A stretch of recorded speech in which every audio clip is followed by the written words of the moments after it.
Ladies and gentlemen, welcome back to the Crushing Iron Podcast, your home for the latest tips, tricks, and hacks. Everything you need to podium your next triathlon. No frills, no fluff, and no BS. Now, welcome Mike and Robbie.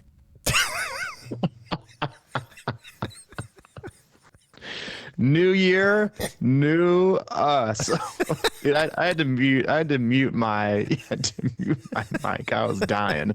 You almost got a snort out of me. I mean, I was wondering. Thank God you got to prep me for that, dude. I almost took like a sip of coffee and I would have completely destroyed my MacBook if I had taken a full gulp when you launched into that. Tell me that was AI generated. Oh yeah.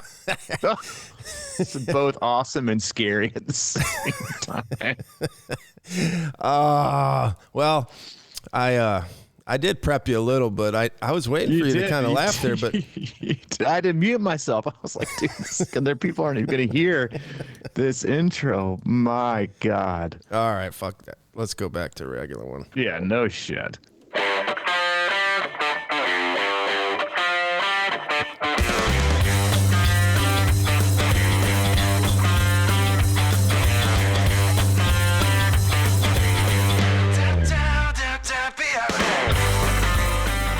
All right, we're back with clear heads, and thank God.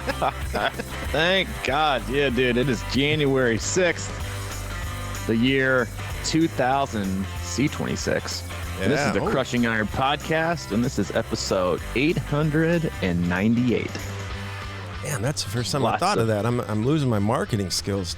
Dude, I know. I almost sent you like a little. We ought to do like a 2 and then like highlight the C part of the 0, then like nail a 26 in there. I mean, that's an easy marketing grab right there. We should totally. That could be our new logo. I'll reach out to the Tri-Dot guys and see if they can whip us up something like real fancy, real quick to market to a whole new sector. Yeah, dude. Well, good clearly to be back. I've got AI down, man. I can probably whip something up. I was just about to say, man, you freaking nailed that one.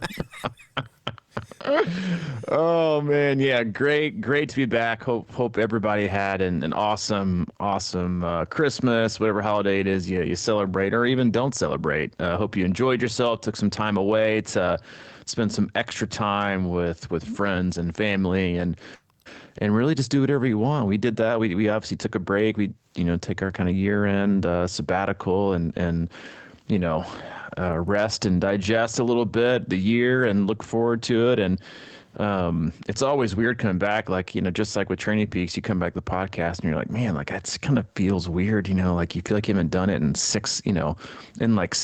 And because I really don't know how people that do like one a month function. Yeah. Because I feel totally, it's just like, like taking, if it wasn't the end of the year with so many holidays and athletes weren't also taking a break with, like how the Christmas Eve, Christmas, New Year's lays out. And if it was like a regular time of year, like there's no way I could take that much time away from, training and Training Peaks and like being like, with your pulse on, what everybody's doing. It just, you feel so disconnected and it's not even worth it. So it's a good time to do it. And again, hope everybody was able to do that. But yeah, it's good to be back with all our tips and tricks and no frills. Yeah, no BS for sure. Yeah, no, it is. It's great to be back and energized. And, everybody's kicking it they got their New Year's resolutions. Everybody's got their gallon of water at the gym. Everybody's feeling themselves out for some runs, turning over and a lot of leaves turning over right now. But yeah, no, good to be back. And what was your favorite? Did you get a favorite gift this year? Yeah, we got a dog, man. Oh, that's right. Yeah, I mean, you gotta count that. A golden Great Pyrenees. She's like 1.5 years old, and I got her out of the shelter, and she's unbelievable. Great. Awesome. So yeah, that was my best gift. I also best. I bought myself a stocking cap that it reflects the Wi-Fi signals, keeps it out of my brain. So I'm trying that out. Is it made of aluminum? It's tinfoil inside. Tinfoil hat. Okay. It's like, the modern version of the tinfoil hat. It just keeps out the rays. So I like that. I've been wearing that a lot. Yeah. Okay, I can get down with that. I got I had a lot of things that I'm pretty happy about. I guess a favorite. I mean, they're on right now. It's kind of a favorite gift / confession. So one of my athletes texted me a couple days before Christmas and was like, "Hey man, like what size shoe were you?" And I'm like, "Here we go, hooking daddy up with a new pair of Saucony Endorphin Pros." Like, that's my man. He hooked me up. He's like, "What color?" And I was like, "What size?" I was like, 10.5 black. Like, send them my way. And I was like, I'm not gonna be open because I'm gonna be out of town for like a week and a half. But they'll be waiting there for me, perfect when I get back. So I'm like, shoot, cannot wait. Come back from vacation. I got the box, and Allie's like, "Did you order slippers?" And I was like, "No, I don't order slippers." She's like, "Well, somebody sent you slippers." So I open it up, black pair of slippers, size 10.5. Nice. And I'm not gonna lie, my first thought, because I'm a barefoot guy. I walk on those barefoot. And I will say sometimes it's problematic. I get like a aroma that pops up, and sometimes I gotta like wear shoes around the house sometimes because but wear shoes barefoot on the pool deck, barefoot whenever I can, flip flops in the winter unless it's like a lot of snow. And I looked at him and I was like, I don't know that I'm a slippers guy. And then I put them on. Oh boy. Boy, are they cozy. Yeah. Yeah, boy, are they cozy. And they're not to be worn outside the house. Like, I probably wouldn't even wear them to go get the mail. But I had them on this morning in the recliner. I look out by the window, and Hayden rolls over to me and he goes, "Oh man, you like those dad shoes, huh?" Oh. Yeah. Oh yeah. And I said, "Yeah, they kind of keep they are comfortable. They keep I got them on right now. Matter of fact, like I was rolling through the kitchen to get my cup of coffee before this. And Allie was on a work call coming to get something out of the kitchen. She looked down at him. She goes, "You like them, huh?" And I was like, "Yeah, damn it. Like I do. They're just cozy. They're keeping my toes warm, and they're cozy." So it was both. Yeah. I mean, do I wish there were some Saucony Endorphin Pros? I definitely do, because those things are pricey. But hey, you know what? I got these, and I love them. And so Michael Dirkman, thank you. Well, I need to thank Michelle then, because she did get me a pair of trail shoes. And they will be debuted at Run Camp. Ooh, I love it. I can't wait. Hoka Speed Goats, which got me through my initial bout with plantar fasciitis about 5 or 6 years ago. And so I still run in trails with these things sometimes. And I love a good speed goat. Yeah, so we're good. We're good to go. Yeah, we're good. We're all set. I know you don't make resolutions, and neither really do I. What was your activity level? Like, before we kind of get into the roller of the podcast, like, what was your activity level? Did you disconnect completely? Did you do whatever you wanted to? What was your flow over the break? Well, it was low but consistent.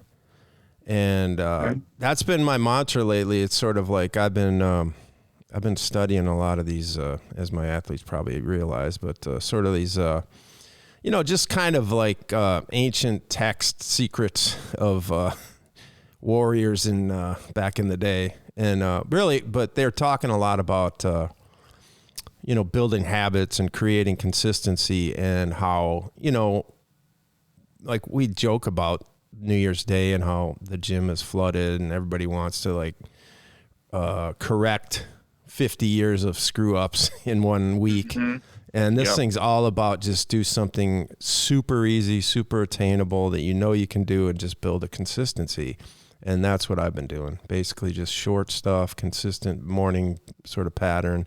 And then if I feel like doing something later, I'll do it. But I've been on I guess a pretty good roll, but it's not like, deep into triathlon training or anything like that. But I always kind of look at my years as, since I'm usually doing just Wisconsin, as kind of the better I can get to June, the better off I'm going to be. So that's kind of where I'm at. Like the better shape you can be in come June, the better off you'll be. Like, yeah, it's kind of this, we talk about building base, and I've been just looking at it visually as in, don't start adding floors until you have a solid base.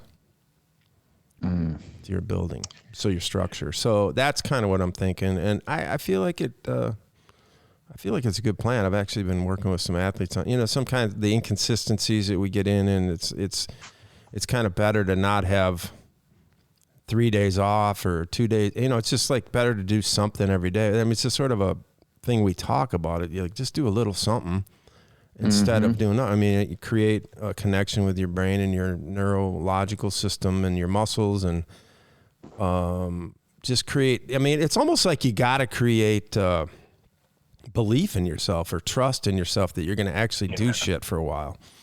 So that's what I've been trying to create, is like the belief system that I can be consistent. So that's where I'm at. Yeah, I mean, I think, in my opinion, like right now it is all about, like to me, movement is momentum. And, like over the break, November, December, like that's, to me, like that is the most important thing, is focusing on just keeping your momentum. You don't need to be full gas and accelerated. You don't have to be, at a standstill either. And I think that's one of the things that a lot of people get in trouble with right now is they, they go all in on a plan. They go all in on being a triathlete or a runner or whatever it is. And then one day, if they don't want to swim, bike, and run, they do nothing. Now, you can go for a walk. You can do yoga. You could take a hike on the treadmill. Like you could go do a strength class. Like keeping the momentum, in my opinion, at this time of year is the most important thing you can possibly do. Right? You got a bike on the schedule. You don't have a bike, right? Or you don't have a bike. Like you don't want a bike. Go for a run instead. Just keep the momentum. And again, like you don't have to do a 3-hour ride or anything crazy. Just keep it. And I think, as you kind of look back over people's training in like November and December, like you see a lot of people that, took that as, a great way to start the year and making sure that we are, just basically keeping the momentum, heading in the new year. We're not overly primed. We're also not completely sedentary. And that's why I've always kind of marveled, and then we talk about it a lot, is just how crazy it is that January 1st is when people try to start these brand new habits or crank things back up again, when the previous 2 weeks for a lot of people, that's the laziest and the worst you've treated your body all year. And you want to go the complete opposite direction. The same thing with athletes, right? You go from complete no training and detraining to one to all of a sudden do it all. And that, you can do it for a few days and, you can be on a plan, you can be, I'm going to nail it. And first things first is don't expect perfection. Don't want perfection. Don't even, in my opinion, don't even try to reach it. It's impossible to reach and it sets you up for failure. But just keeping the momentum is so key, not just for this month, but for the whole year. I was talking about this with an athlete yesterday on a call. It was I opened up my Training Peaks app on January 1st or December 31st, whatever it was.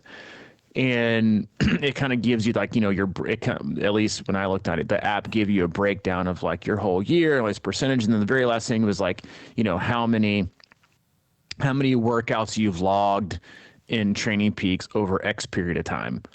And mine was goes back over 10 years, and it had logged 30 something thousand workouts. And so I was doing the math, and I was it basically ends up to where for the last decade, I've done some kind of a training session 2 out of every 3 days. And the message I was trying to send to this athlete was well, I haven't raced a triathlon, and I've done I think 3 triathlon races in the last, I don't know, 3 or 4 years. And so, but I've still kept that level of consistency. It's either been running or cycling or strength, whatever it is, I've still maintained movement. And that is why when I get back into it, I've been riding a lot and getting back into triathlon and trying to race this year. It is why I feel like I can get my fitness back so quick, because I'm not completely gone from it. And I think that's it's an identity thing, right? People, assume these identities, whether it's, your political affiliation or the diet you follow or, the sport that you love. But when that's removed, you're kind of left with zero. And to me, like the more things you can do to set yourself up to always have like a fallback, or your identity is very broad. So like if one thing falls off, one thing easily takes its place. Again, like mine was always usually running. I would always fall back in. If I didn't want to go swim, or I didn't feel like I had enough time to train the way I wanted to, or if I was struggling with motivation to swim or bike, I would always run.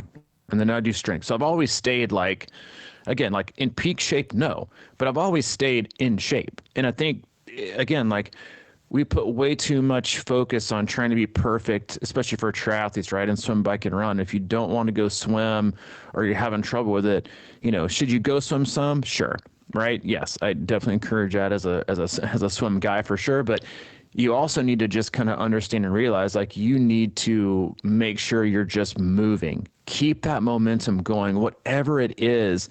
Add something in, plug and play. Just keep moving, because you're still gaining fitness. Like, just like we talked about back in like November, December, if you don't have like you said, you only race, usually like in September, treat these first few months like train yourself, like an athlete.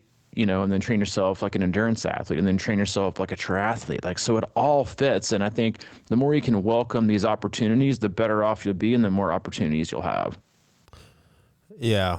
The thing I've been kind of caught up with too is this idea of, cause I do race, and then every September and by June, it's kind of like, all right, well, I feel like doing that now. And this is exactly what you said. I kind of start feeling like training like a triathlete, at that point, whether it's the weather or just, the pressure of the game coming on, and, it kind of flips a switch or something like that. But I've also been thinking about, how easily it is to distract ourselves. And, after doing these for so long every year, it's kind of like, I'll be honest, sometimes it's very difficult to kind of avoid a little bit of burnout, doing the same kind of routine. And I'm not saying I need to change my routine, but I need to change my approach to my routine. And that's kind of what I've been thinking about, is sort of, we were on the kind of cell phone thing earlier, and it's kind of funny how both of us have decided, it's just a problem, it's an energy sap for me. And I know that. And, you're talking about how easily people are distracted out, you notice them, and it frustrates you, it frustrates me. But it frustrates us because it frustrates us, too. And we understand the power of being distracted, because they're feeding you the algorithm thing of, everything that's kind of on your mind is starting to pop up in your feed. And, then you get interested, and it just becomes this energy drain. And, I'm just thinking about things in terms, it's sort of like being distracted by wanting to kick ass in your race, or you're always having this, target, and really kind of pushing hard for that exact thing. Well, as we've seen many, many times, it's, what's going to happen is what's going to happen. And I think your odds are better if you're just like consistent all the time and steady and ready, versus always trying to like pump yourself up to go get a goal every day, even in January. So I've really been kind of trying to think about how to conserve energy for the workouts and be in that moment, because, even running down, because your brain takes so much energy when you're thinking, like, even if you're out running and you're like thinking about work or taxes or whatever else is going on, that's taking energy from you. It's making that run harder. So it's not easy. But it's so important to me to get to a place. I was talking about people, you get on a trainer and you got to have Netflix on or whatever. I mean, like, I get it. It works and I do it.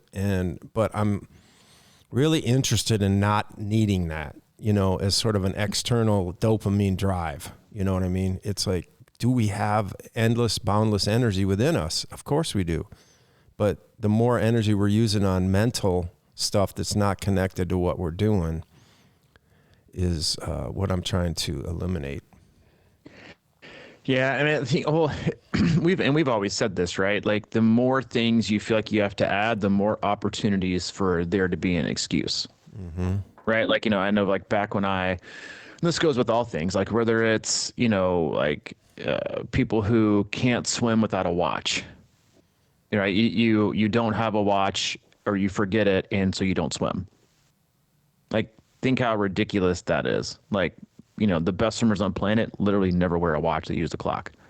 Like, in their swim matters way more than ours. or you have to have your form goggles, or you have to have your music when you swim, or same thing with the bike, right? You have to have your smart trainer working, or it gets locked up. Like the more thing, or you got to run with music, right? You got all these things. Like we continue to add more things that have to get us out the door, and then also more things we have to analyze when we get back.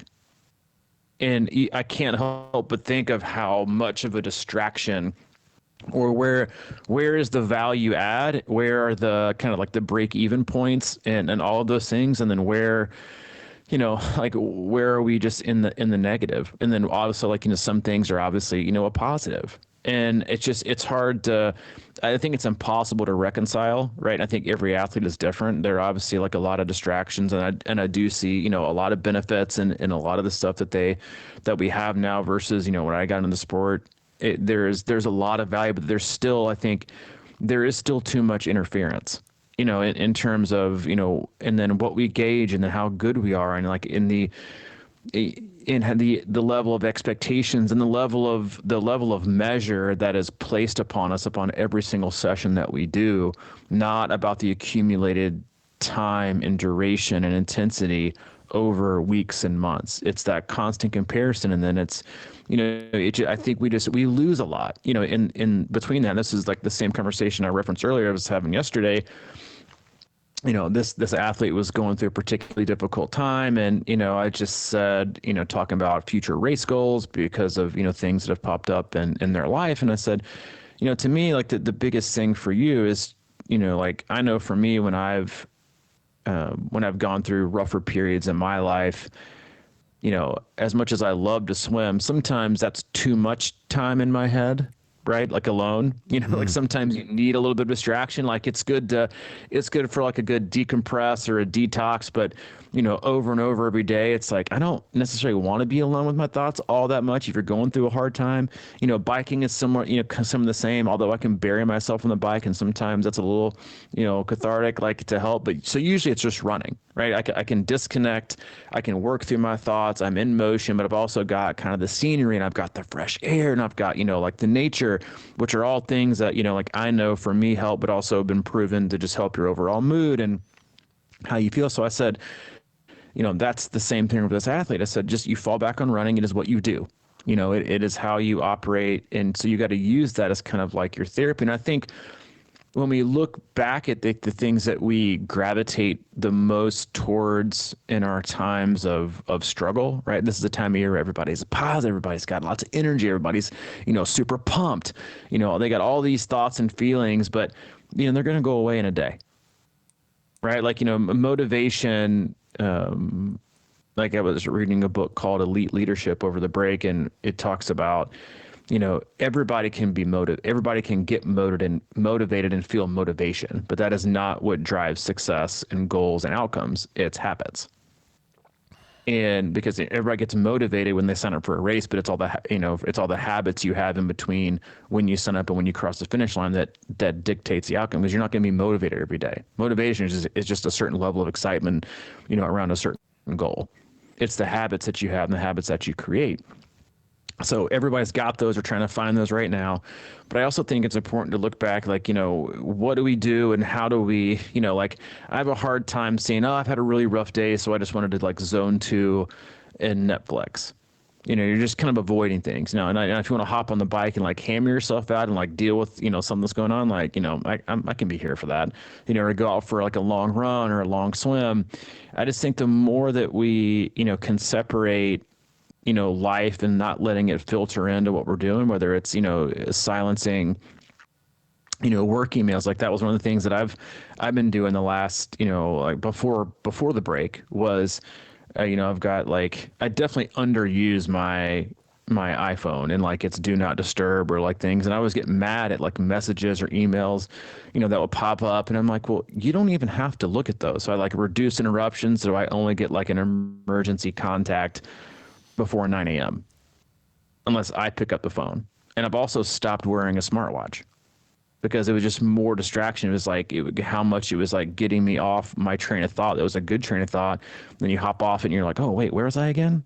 And then I lost it. And then you're probably down some rabbit hole. same thing goes with training, right? Being in the moment, being present, understanding what things feel like, because I know we harp on this a lot, but it's a new year, so we haven't talked about it yet this year. Is just getting to understand and know your body in, when it comes to effort, when you're swimming, when you're riding, when you're running, not having the music to push you, not having, the music to pump you, being able to hear your breath, being able to hear your respiratory rate, being able to hear how heavy you land, or how light-footed you are. When you're on the bike, you be the one to shift, you be the one to push harder, you be the one to elongate intervals and not be stuck in mode. Learn how to shift your bike. Like, same thing with swimming, not having, being able to guess like what you're swimming on your 100 instead of having your watch or your or your goggles tell you. Like, these are all very important things, and bring you more in touch with being a better racer, right? Because you have to understand what feels like what on race day, because you can't just mirror yourself to a metric. But listening to yourself, it also provides less noise to interfere with it. And I do think that is also where the joy in the process, the joy in the habits, the joy in the work has a better opportunity to be fulfilling, and to kind of, help you stay on task. Because with less outside noise, there is always less it's like, it's having less outside criticism and less interference. It's, to me, it's, like if you stopped, uploading every, just imagine this, right? You stopped uploading every training session. So, everybody got new medals on January 1st. Your fastest 800 meters of, 2026. Like, everybody's feeling themselves after every workout on the first day, because it's the fastest you were. You might have forgotten. You're like, oh man, I hit some PRs today. No, I didn't. Like, that was just like the fastest one this year. Like, imagine how much you would probably enjoy training, on an innate level, for what it does for you, if you just removed all these, like the Strava segments and the PR segments and Training Peaks, and then you remove that, and then you remove the criticism, or you remove the distraction. And like I told you earlier before we went live, I was like, sometimes you gotta wonder, if you're so, attached with your phone, with your devices, and all the different areas in life that it takes you to news channels, it takes you to sports, it takes you to Facebook groups, it takes you to, other people, and what they're doing, and their race schedule, and what they do for training, and what their life is like. Sometimes you just, honestly, you just sit back and wonder, like, what thoughts are even mine? Like, what goals are even mine? What direction that I want to go this year is even really mine? And I think everybody kind of, it's great to kind of do a self audit of, how did I get to this goal? Why does it matter? What do I want? Why do I even want it? Can I even remember why I wanted this? Or was I just grasping for straws, and I saw, I got that email from Ironman on a Thursday, and I was having a bad day, and I was lost, and I didn't know what to do. So I was like, fuck it, I'm signing up for, Ironman Wisconsin. And now I don't know what to do. Like, it felt good in the moment. Like, I got my hit.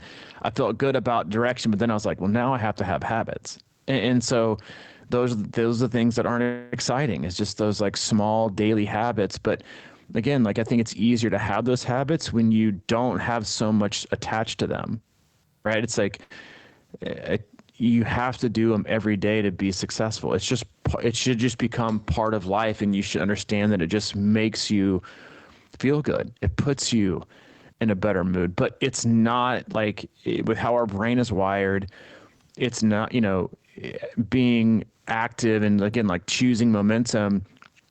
It's still funny how our brain works. Like, I worked out last week, had a great week, went on a 10-mile long run Sunday, woke up Monday, it was a little more, what it was yesterday, right? Monday, first day back to work, I'm like, man, this feels like a lot. And I was like, I just want to get up. I want to take a long walk with waffles, kind of get my head straight, and then come back, and like, as the day went on, like, I wanted to get in a bike ride, and it just didn't happen. And I legit had this thought, like, I've probably trained more in the last 4 or 5 weeks than I've trained in a while. And I legit ran a 10-mile run the day before. And I had quote unquote only walked in like a 40-minute walk with waffles. I was missing a bike, and I got I got thinking before dinner, I was like, man, I haven't done anything in a while. Like my training is off. And I was like, wait a minute, like 36 hours ago, you're out for like your longest run in like 6 months. It's just interesting, right? Like how our brain tricks us and I think can trap us into falling down these like negative rabbit holes to where it's like, oh, here I go again, better just, ramp things back up next week. So, I can start over fresh again when you're like, wait a minute, like I just did something yesterday. And like a long walk, like, yes, is it, considered like a high quality training session? No, but it's also better than nothing. And, you listen to your body and did things. And so again, like all that to say, I think the more you can limit those distractions, the more you can limit their criticism, and the more you can limit the dependency. Like all those things, I think, can really open up a lot of value and create a better, more opportunistic training, if you will.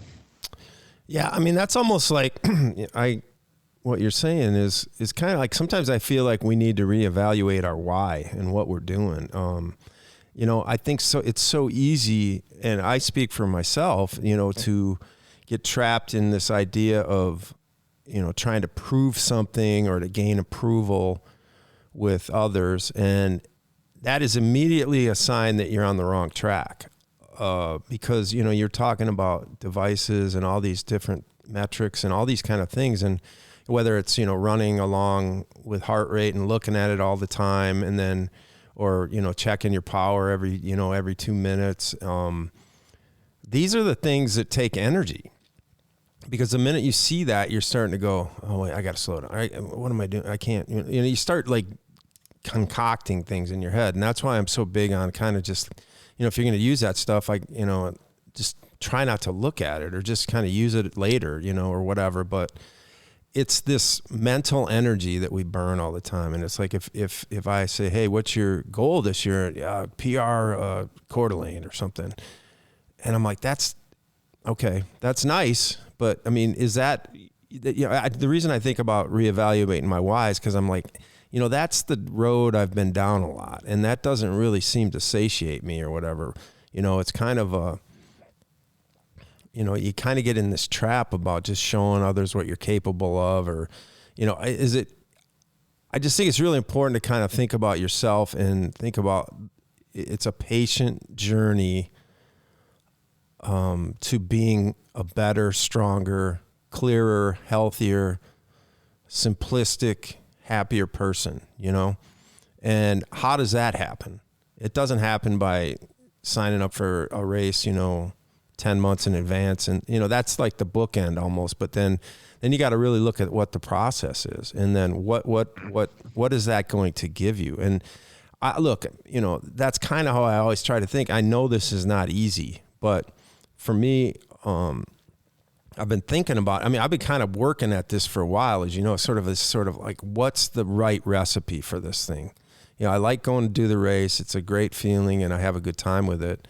But I don't want that to be the elephant in the room for, 10 months, draining my mental resources and low level anxiety and all these things that come along with it. It's sort of like, how do I prepare every day and be consistent so that just happens and hopefully happens in, a way that I'm happy with or makes me feel good. But it's not about that day, this is stuff we've been talking about forever. It's like, it's about today, what's going on today, like that's how I sort of been judging myself. It's like, man, I feel pretty good today. I've got good energy. I'm getting things done. I'm doing the right shit. I'm not exhausted, which is, one of the huge traps. And I still say that, we underestimate the amount of energy our brain uses when we're distracted all the time. It's like this concept of multitasking that is so, popular. I think that's what's draining us. I think that is what drains people's energy every day. It's like we're doing one thing, thinking about another instead of doing what we're doing. And that's comes down to working out too. And that's kind of why I've been really trying to keep my workout super simple and attainable. So I'm not like, oh man, how am I going to get through this? It's more like I'm just going to do it and build a pattern and build a consistency. So Yeah, I mean, for me, it's like energy, right? You know, people want to have energy. I mean, that's the key to everything. And if we're always overwhelming ourselves, and I don't think a lot of times the workouts themselves are even overwhelming. They just become overwhelming because everything else we have in our brain or, you know, that is created in our lives. And, you know, it's like I said, it's not like I'm doing this because I want to be better or I'm doing this for myself. And I'm doing this because I know that it's good for me and I want to do that. You know, it's kind of like really boiling it down to like, you know, loving yourself and doing it for the right reasons rather than I want to do this because so I can ride 18.3 miles an hour in my Ironman. You know what I mean? Right. It's just like a weird disconnect that I think we can, you know, get caught up with. And I just think it's, you know, like if that's in your mind when you're riding in January, I just think that's a problem. Yeah. I mean, it's just feels like a lot of chasing. Yeah. Right. Exactly. Like, you know, and to me, like if you're chasing something, you're unsure of the direction, you know, like you're not really sure. You want it. And sometimes you even really know why you want it, which is also, you know, like it's not a problem, but like, as long as you're still moving, but still like you got to ask yourself, like, what's the end goal? You know, and you and I both, like, we've been doing this for such a long time. You know, we've got athletes all the time that kind of go in and out of what they want and what their focus is. And I have like tremendous respect for those athletes that can like have that honest conversation with themselves or are just so steadfast and so convicted in the fact that this is what's best for my life right now. I want to continue, you know, like my run heavy roster continues to grow every year. Because a lot of people that, you know, they do triathlon, they're like, I don't want to be on my bike for 3, 5, 6 hours anymore. Like my life is busy. My kids are and a lot of times it coincides with like a job or it coincides with, you know, like kids being at a certain age, you know, that they're just, it's very demanding, you know, and there's lots of travel or they're just like, hey, like I know that I'm kind of in this sweet spot. Like I find it a lot with parents that have, you know, you're stuck in like the Oreo, like you got, and this is true for, you know, a lot of adults right now too. Not adults, that's what we work with, but like the 45 to like 55 range is, I've got a lot of athletes who are currently taking care of kids and taking care of parents. And their parents are aging and they're sick or they need to be, you know, in some assisted living, and then the other kids are like trying to graduate college and they're busy. You're like, I don't have enough time or bandwidth. You know, my weekends are doing this, and I'm like, well, then let's just run.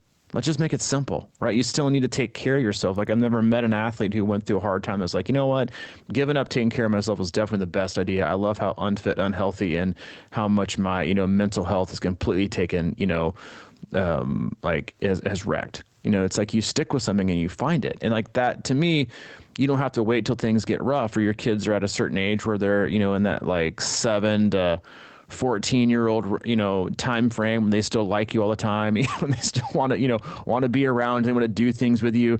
They're not, you know, they're not like in their full on, you know, tween years where they hate you every other day. And you want to soak in that extra time. You know, so like finding and being convicted in what you're doing and then just stick with it, right? Like again, like we live in an age where distraction is like the number one control, you know, outlet that everyone tries to use. They want to keep you distracted. They want to keep you going from this thing to the next thing. They want to, like you're, you know, the device you probably spend the most time with every day is there to distract you and make you addicted to things that you don't want to have any idea with, you know, like, and that's your phone, right? It's not exercise. Everything gets shorter. Nothing gets longer. It's again, like there's traps, you know, all around us, and you can either get rid of them, you cannot. If you're a person that struggles with expectations and falling short, then stop uploading everything you want to Strava and stop measuring everything you do. Like it's pretty simple. It really is simple. Like stop opening yourself up to that level of unneeded criticism. I mean, if you're work on a training plan, just work the plan. If you got a coach, let them be in charge of that. You know, like there's no need to, because all it does is seep in doubt and usually when doubt comes, more self-criticism comes, more negativity comes, lacks performance, and then you look for more excuses and then you're done, all from what? Right. And, balancing that all is key, especially this time of year. Like you were saying, like, I'm going to say this and I know how it's going to end up, but I'm going to say it anyway, is I don't know that I got sick last year, which means I'm going to get sick tomorrow, but I don't know that I did. And like, that's not like, hey, my immune system is fire, because it's not, like, I got a kid that goes to school and plays hockey and hangs out in locker rooms. But I really do attribute the higher likelihood of not getting sick to making sure that I was maximizing sleep as much as I could. Like, I really slept better this last year, that I adjusted my food for the most part. Like, you're always going to have days where you're not going to do it, but I adjusted how I ate, how I fueled. I adjusted that. And I really listened to my body more about when to do things and when to push forward and when to not. And, like, I know people say you don't want to always go off this and that and how you feel and all these metrics, but I do that for the most part. And, it might not get me to like the top, 1%, but it sure as hell makes me available. And I'm available to train. I'm not sick and I'm not run down and I'm not burnt out. So this last year, like, am I in the best shape ever? No, but I mean, I'm in pretty good shape, probably the best shape I've been in the last 2 or 3 years. And it's not because I've done anything crazy, it's just because I've tried to do things in moderation. I've tried to do things that felt good. And I've taken those, to me, like those areas, like an athlete, I was reading through a comment yesterday. I was like, hey, I just feel really, stale, on my runs. And I just said, well, how's your recovery? How are you sleeping? How are you fueling? Are you getting in enough protein? Are you, how is your, sugar and alcohol intake? Like all these things. You're like, oh, my recovery is about a 1. And I was like, well, that's like, there's no training regime or plan on the planet that can overcome all that, which is, pretty much how most people spend, Christmas and, New Year's, is probably a little bit too much sugar, maybe a little bit too much alcohol, less sleep, more stress, so you walk into, 2026, want to turn over a new leaf and you can't turn it over because it's too heavy, and so I like, but when you look at the whole year, like these are simple things that you might not be able to measure each day. Like, how much am I sleeping? Yes, you can track that. How am I, what kind of food am I taking in and how much of it and how much, yes, alcohol intake. You can measure those if you want, right? Like, sure, you can measure anything. But if you just generally adopt like a better overall wellness plan for yourself to just function as a human, right? Then I think you open up a whole, room full of doors to allow you to be better off in training too. Right. And because again, like no one wants a grumpy, crabby parent or spouse because you're under recovered, you're under fueled or you're over fueled, and you had a bad training session. And then now you're that parent or spouse because you had one bad session because you're not taking care of yourself, and it just leads on to more stress and it eats away at you. Like, that's not what the sport's supposed to be about. It's supposed to be about fulfilling things and making yourself a better person, a better athlete, a better overall in health. Like, I know this year is all about, or like the start of every year, everyone's all about performance and I want to do sub this and I want to break this and I want to do this. I'm like, how about your goal is just to fucking feel better, right? Feel better, feel fitter, end of story. And I think that is like, and I'll shut up, I swear, but like I had an athlete that sent me, like, I swear to God, it was a novel that I was reading through, and I said, I'll get back to you in 2027. But it was this gigantic email, but he summed it up in like 6 steps. And he said, my goals are this: do a daily circuit, the strength circuit, do my coach prescribed workout, drink enough water, read 10 pages of nonfiction. His was take a daily progress picture and then stick to my plan, stick to my diet plan 100% of the time. And I copied it and pasted in text. I said, those simple things will lead to amazing training and racing and life results at the end of the year. It's really is that simple. And all those things help with your mental, emotional, and physical well-being. Yes, number 2 is do your coach prescribed workout, but the rest weren't. It was just overall, how do I want to feel when I wake up every day? Do I want to feel energized? Do I want to feel healthy? Do I want to feel fit? Do I want to feel capable? Do I want to feel like I can be able to do really whatever I want to do each and every day? And if you can do that and you can feel that, then you're good. And I just think that when we peel back the layers of what we want our goals to be and what we're putting on our, what we want our outcome to be in 2026, like if you lead with those things, those non-negotiables, then the other stuff falls into place. But if your number 1 for the year is to, reach 300 watts for your functional threshold power, then you're probably going to start looking for shortcuts and sacrifices at other places, and you may or may not gain that, but what are you going to give up and sacrifice along the way?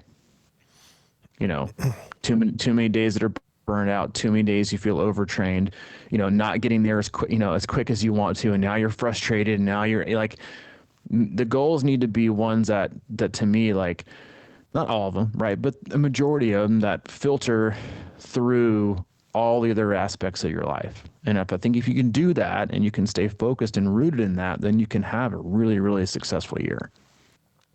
Yeah. As you were saying that, I was thinking about how often, I'm sure you hear this all the time, it's sort of like, somebody goes through a year, they train for an Ironman, and it doesn't go as well as they hoped it would go. And the first thing you hear is, I need to do more strength training. I need to do more cycling. I need to do more of this. And oftentimes that person hasn't really even been consistent throughout the year. So it's like, I feel like our default is sort of like to add weight, to the message. Or it's like when maybe if you just kind of stayed consistent and just did what was on the plan, or just kind of, like you're saying, just do simple things that, keep you on point, maybe that's the answer, rather than getting done going, well, I need to double my weightlifting. I need to double my riding. How about if we just start and stay with it? I think that when I talk about, trying to impress other people or trying to prove something, I mean, you're adding weight, right? We talk about running free and racing free. And I always tell my athletes when they're running, just be light. And what I think I mean by that a lot is just be clear-headed and run and not overthink everything that you're doing, or get carry baggage with you. I mean, it is as simple as you're not tired from the training, really. You're tired from carrying the extra weight with the training, and that's mental baggage. That's all kinds of things. And again, it's sort of like, it's so funny because like somebody will take like 2 weeks and not do anything, and they're like, I need to get in the gym, start lifting. Like, no, you just need to, if your goal, if you want to start doing triathlon, your goal should be to get on the bike and swim and do that. Let's start there instead of like adding pounds and pounds and pounds of extra stuff to your energy, reserves. That, I look, I'm not perfect. Like I said, it's the same shit I do. That's the reason I'm recognizing it all the time. Cause it's sort of like, man, well, that didn't go well. I need to do more. No, it's like, no, you just need to do it. You know what I mean? Right. Like we joke about it all the time. Like, you got, we've seen it, like an athlete, we started to work with an athlete, and you can look back their training history, and they've got 3 purchased training plans and training peaks. The first one was 8, the next one was 12, and the next one was like 16. And they all the purchases come after a whole bunch of red. Right? I can't do the 8 hours, so I'm behind, and I guess I just need more motivation. Let me do the intermediate. And then they do it for a few weeks, and they fall back because they can't keep up, and they're like, God, now I've lost time, and you know what? Give me the fucking advanced elite with 16 to 20 hours of training, and they got nothing. They're like, you know what? I can't do this on my own. Like I'm just like I'm failing and flailing at the wind. Like I got nothing. It is, again, it's like if you can't do the basics, stop worrying about the icing. Like if you can't do the basics, you can't be consistent, stop worrying about it. Like there's all just, I mean, I had this like, it was like a harsh, not conversation, but it was just like a point to be made. And with an athlete before I went on sabbatical, was like, she was like, hey, I can't understand why my marathon was so poor. You know, I haven't had a good one. You know, my last one was like 5 years ago. Is training that much different, you know? And I just said, well, if you look back over the last 12 months, you only averaged 13 miles of running each week for the last 12 months. So over the span of a week, you only averaged half the distance you needed to run on the marathon. That tells us all we need to know. And it's sometimes like, again, that sounds like harsh, but it's just, that's reality. And I think we all need to understand that as we kind of move forward for this year, is like, you don't need to do the extraordinary once or twice a year. You need to do the fucking ordinary every damn day. The easy 30-minute run, the easy recovery spin, the zone 1 work, you know, a couple, you know, so a little bit of strength training. You don't need to reinvent the wheel. You just need a lot of wheels. And you need to do all the ordinary things every day. Like everybody tries to be so special this time of year. Everyone is special in their own, you know, way. But if you couldn't do it this whole last year, stop trying to do it right now. Just be really, really, really great at what you know you can do day in and day out, day in and day out, day in and day out. And then you will accumulate enough to be amazing on the day that it matters. But trying to be so special and so extraordinary and so elite every single day is a really, really, really quick way to nowhere. Right? There are very, very, very, very few people on this planet that can hold that high of a standard and meet it, and not either, you know, and obviously like meet it on all, like mentally, emotionally, physically, meet it and then hit it, and then also not completely fall apart after. I mean, you see it all the time in professional sports. You know, you go all in, you meet it, and then they're left with nothing afterwards. You know, you can listen to Michael Phelps talk all day long, you know, about how everything happened. They get swimmers take off a year after gold medals because they can't, their brain is done. They're feeling terrible. Like, is it worth it? You know, like, and you got professional, you know, triathletes, you see the same thing, you know? And so it's again, like, just commit to being like, you know, be extraordinary, be an ordinary with your training, you know? And there's so many, again, like no one's going to advertise that. You know, when you see all the marketing and the Facebook ads and the sponsored ads, you see there that are just milking you for all of your, you know, energy that you put into being, to like opening yourself up to distraction.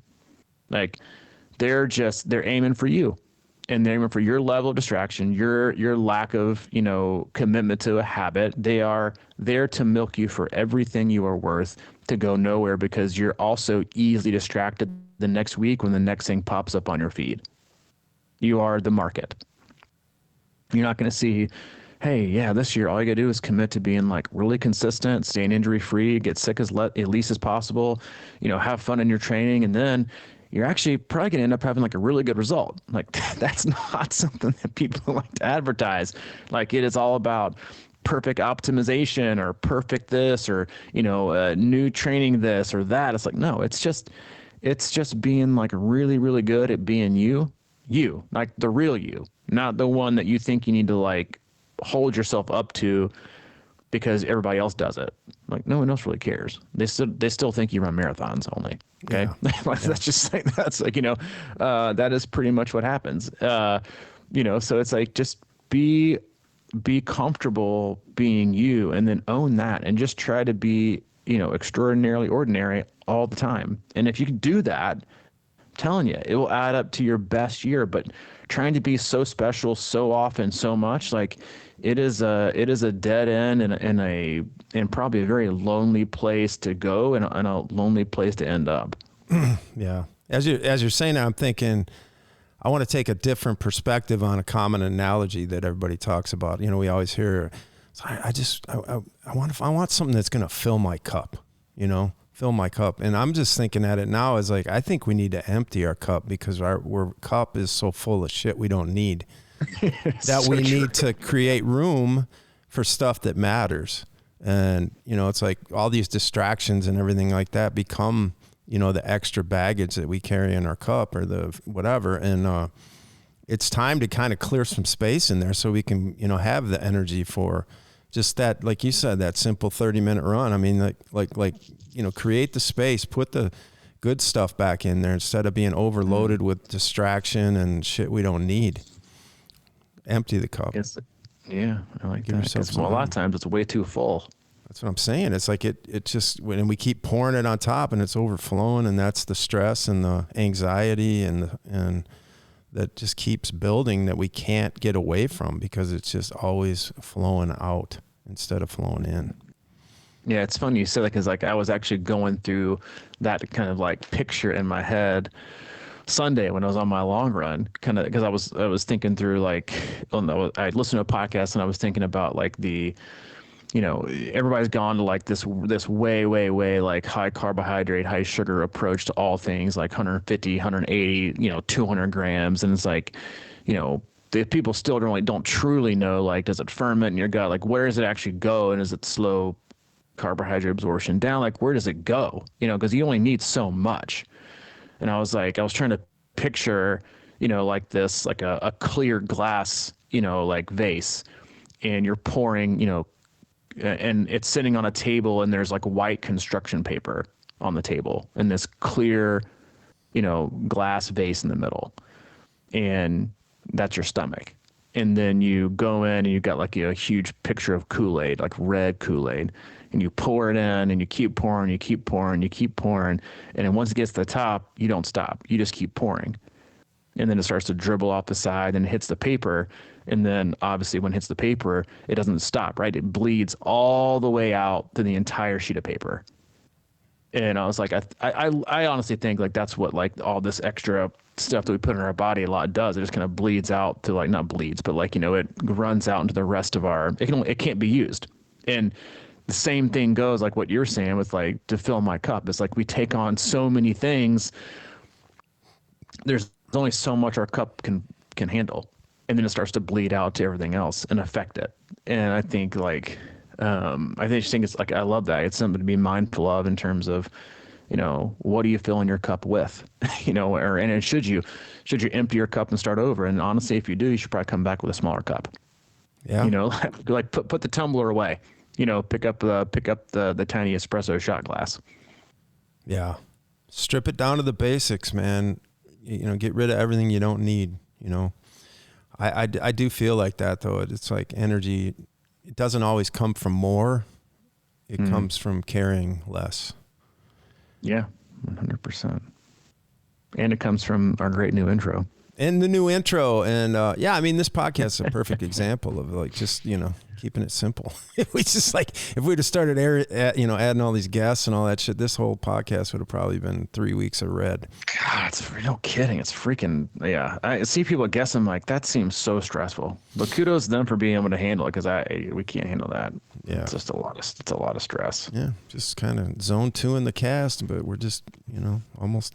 So 900. A couple occasional walks here and there. 900 cats. It's good to be back. It is great to be back. Great to talk to you again for the last hour. As always, we love you guys and we appreciate you. Go to our website, c26triathlon.com. It is our one-stop shop for all things coaching, camps, and community. If you need anything from Mike, he is available. Mike at c26triathlon.com. If you need anything from me, Robbie at c26triathlon.com. Happy to C26. Yeah, we got to work on that. There's got to be somebody who can do that. Yeah, I'm sure we can find somebody. We'll get it out there. I'm sure it'll be posted on the Facebook group by the end of the day. Yeah. Some graphic design. Yeah, little 2000 C26 action. All right, man. Go empty that cup. I will, dude. See you, buddy. See you, man.